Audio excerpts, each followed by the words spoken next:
Claudette Colvin, born September 5, 1939, died Jan 13, 2026. On March 2, 1955, 15-year-old Claudette Colvin was arrested for not giving up her seat on a segregated bus in Montgomery, Alabama. This was 9 months before Rosa Parks did the same thing. Colvin was one of the plaintiffs of the landmark civil rights case Browder v. Gale, which ended segregation on public transportation in Alabama.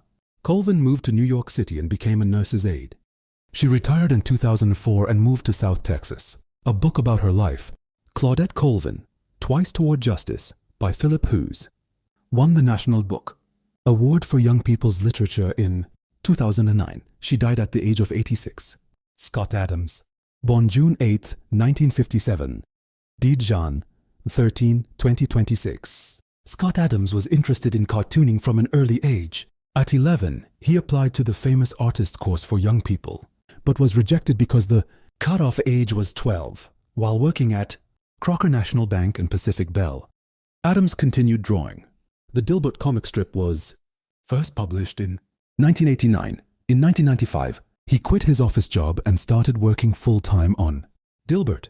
The comic was eventually published in more than 1,000 newspapers in 32 countries. There were also multiple Dilbert books as well as a TV series. Scott Adams died on January 13 at the age of 68.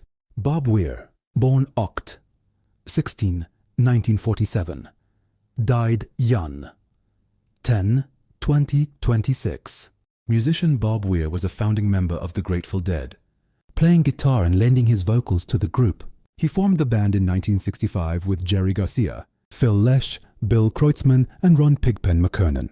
In the 1970s, Weir experimented with a solo album while still performing with the Grateful Dead, and he started several side bands that would cover their songs.